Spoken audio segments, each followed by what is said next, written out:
નમસ્કાર દર્શક મિત્રો, રિયલ સમાચારમાં આપનું સ્વાગત છે। સમાચારોની શરૂઆત કરીએ તે પહેલા એક નજર કરીએ આજના મુખ્ય સમાચાર પર।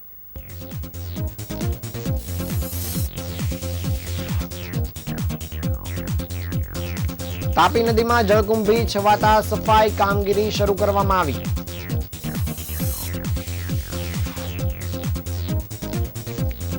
વીર નર્મદ યુનિવર્સિટીમાં 400 કરોડના ખર્ચે સ્પોર્ટ્સ સંકુલ તૈયાર કરાશે।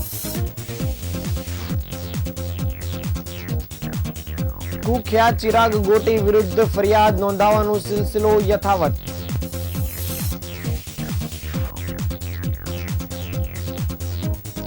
વેપારી પાસેથી 13 કરોડના હીરા મેળવી છેતરપિંડી કરનાર ઠગ હીરા દલાલની ધરપકડ। કેનેડામાં સુરતના ભાજપ મહિલા કોર્પોરેટરની દીકરી પર હુમલો, પિતાને વોટ્સએપ પર ધમકી મળતા ફરિયાદ નોંધાઈ। વિજલપોરના શ્રી વિઠ્ઠલ મંદિરે જીર્ણોદ્ધાર પૂર્વે જ ભવ્ય કળશ શોભાયાત્રાનું આયોજન।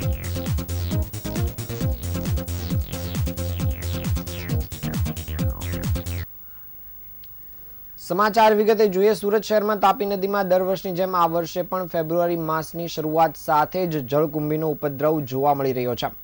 વધતા તાપમાન અને ઋતુ સંધિના કારણે નદીમાં ફેલાતી આ વનસ્પતિને દૂર કરવા માટે સુરત મહાનગરપાલિકા દ્વારા યુદ્ધના ધોરણે કામગીરી હાથ ધરવામાં આવી છે। પાલિકા પ્રશાસન દ્વારા તાપી નદીમાં 2 આધુનિક ડિવિડર મશીનો ઉતારીને જળકુંભી દૂર કરવાનું કામ શરૂ કરી દેવાયું છે। સામાન્ય રીતે શિયાળો પૂર્ણ થતાં અને ઉનાળાની શરૂઆત પહેલાં એટલે કે ફેબ્રુઆરી માસમાં વાતાવરણમાં આવતા બદલાવને કારણે જળકુંભીનો ફેલાવો ઝડપથી વધતો હોય છે। ઉપરવાસમાંથી છોડવામાં આવતા પાણીના પ્રવાહમાં ઘટાડો થતાં અને નદીના સ્થિર પાણીમાં પોષક તત્વો વધતા જળકુંભી આક્રમક રીતે ફેલાય છે। આ વનસ્પતિ નદીના ઓક્સિજન સ્તરમાં ઘટાડો કરે છે, જેનાથી જળચર સૃષ્ટિ પર જોખમ ઊભું થાય છે। આ સફાઈ અભિયાન માત્ર ટૂંકા ગાળા માટે નહીં પરંતુ આગામી ચોમાસાની શરૂઆત સુધી સતત ચાલુ રાખવામાં આવશે। આશરે જૂન સુધી આ મશીનો દ્વારા નદીના વિવિધ ભાગોમાંથી જળકુંભીના થર દૂર કરવામાં આવશે। ખાસ કરીને કોઝવે અને તેની આસપાસના વિસ્તારમાં જ્યાં જળકુંભી વધુ જમા થાય છે ત્યાં વિશેષ ધ્યાન આપવામાં આવી રહ્યું છે। તાપી નદી સુરતની જીવાદોરી છે અને જળકુંભીના કારણે પાણીમાં દુર્ગંધ આવવાની સાથે મચ્છરોનો ઉપદ્રવ પણ વધતો હોય છે। પાલિકાની આ સમયસરની કામગીરીથી નદીનું પાણી સ્વચ્છ રહેશે અને રિવરફ્રન્ટની સુંદરતા પણ જળવાઈ રહેશે।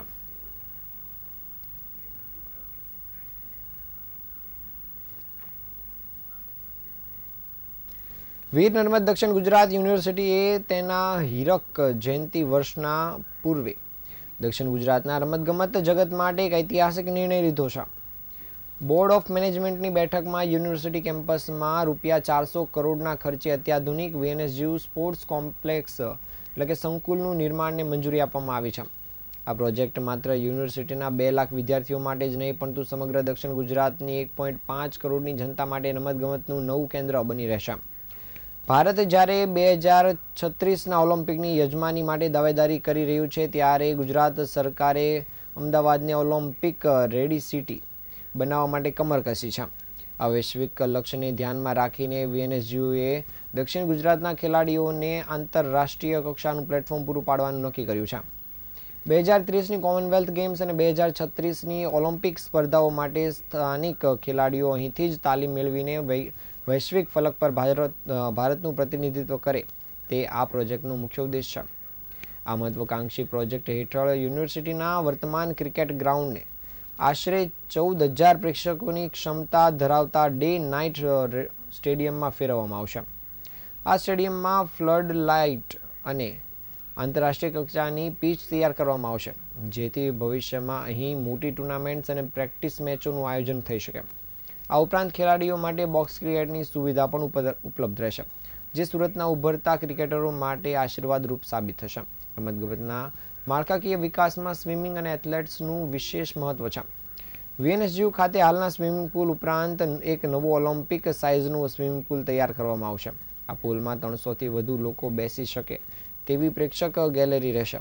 વધુમાં યુનિવર્સિટીના હોકી ગ્રાઉન્ડ અને એથ્લેટિક ટ્રેકને પણ અત્યાધુનિક ધોરણો મુજબ અપગ્રેડ કરવામાં આવશે, જેથી ખેલાડીઓ વાસ્તવિક ઓલિમ્પિક વાતાવરણમાં પ્રેક્ટિસ કરી શકે।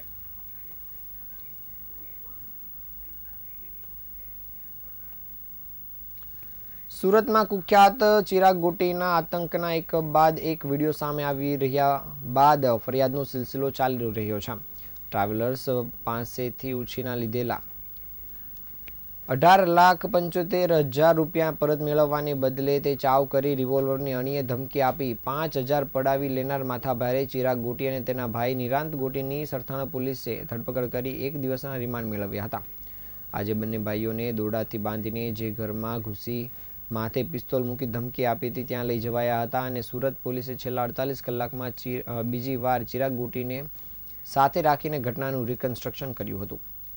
આ સાથે જ સોશિયલ મીડિયામાં જે વિડીયો ખૂબ જ વાયરલ થઈ રહ્યો છે, જેમાં ચિરાગ ગોટી એક યુવકને ઊંધો સુડાવી લાકડીથી ઢોર માર મારી રહ્યો છે, તે ભોગ બનનાર પાર્થ મિયાણી સામે આવ્યો હતો. ચિરાગના રિકન્સ્ટ્રક્શન સમયે હાજર રહ્યો હતો અને માહિતી મળ્યા પ્રમાણે ભાગીદારની કારમાં ડ્રગ્સ મૂકી તેને ફસાવી દેનાર નિંગાળાના ચિરાગ ગોટી દ્વારા લોકો પર અત્યાચારના વિડીયો પણ સામે આવી રહ્યા છે, જે બાદ તેની વિરુદ્ધ ફરિયાદ નોંધાતા પોલીસ દ્વારા તપાસ કામગીરી પણ શરૂ કરવામાં આવી રહી છે.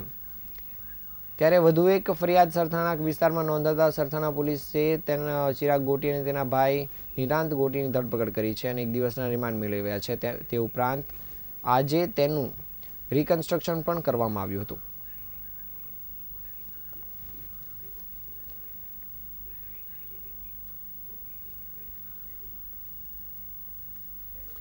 સુરત શહેર પોલીસની આર્થિક ગુના નિવારણ શાખાએ એક એવા હીરા દલાલની ધરપકડ કરી છે, જેણે સાથી વેપારીઓ પાસેથી 13 કરોડ ને 32 લાખના રૂપિયાના હીરા મેળવી તેને અન્યત્ર વેચી દીધા હતા. પ્રાથમિક તપાસમાં બહાર આવ્યું છે કે આ હીરા દલાલે વેપારીઓના હીરા વેચીને મળેલી કરોડોની રકમ પર મુંબઈમાં ક્રિકેટ સટ્ટામાં હારી ગયેલ છે.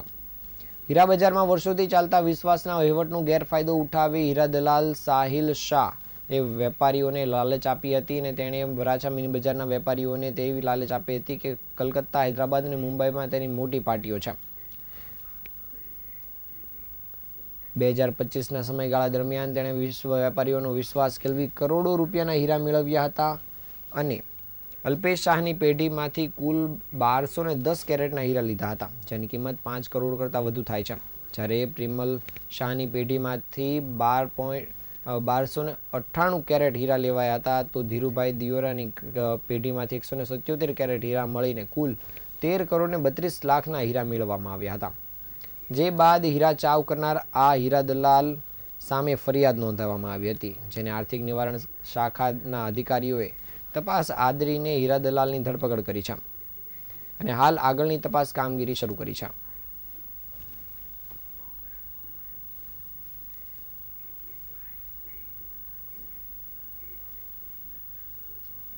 સુરતની ભાજપ મહિલા કોર્પોરેટરની દીકરી પર કેનેડામાં જીવલેણ હુમલો થવાનો ચોંકાવનારો બનાવ સામે આવ્યો છે. કેનેડામાં અભ્યાસ કરતી યુવતી પર અજાણ્યા શખ્સોએ 3 વખત સ્પ્રે છાંટી હુમલો કર્યો હતો.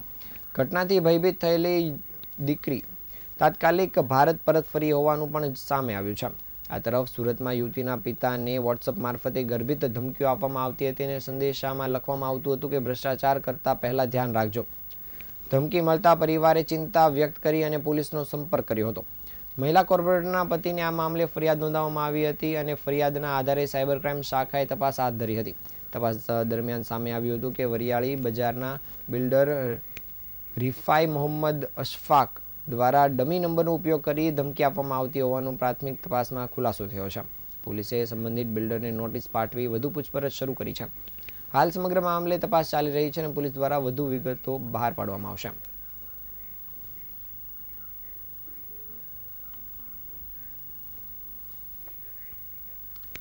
નવસારી શહેરના વિજલપુર ખાતે આવેલ પ્રાચીન શ્રી વિઠ્ઠલ મંદિરના આવતીકાલે યોજાનાર જીર્ણોદ્ધાર મહોત્સવને લઈને આજે સમગ્ર વિસ્તારમાં ધાર્મિક માહોલ છવાઈ ગયો હતો.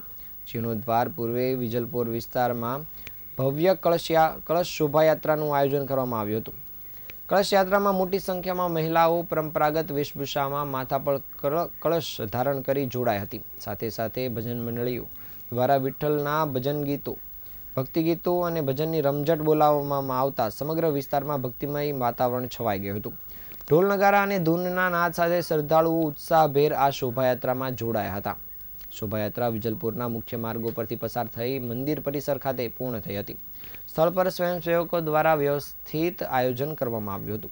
આવતીકાલે મંદિરના જીર્ણોદ્ધાર પ્રસંગે વિશેષ પૂજા અર્ચના, મહાપ્રસાદ તથા ધાર્મિક કાર્યક્રમ યોજાનાર છે, જેને લઈને ભક્તોમાં ભારે ઉત્સાહ જોવા મળી રહ્યો છે.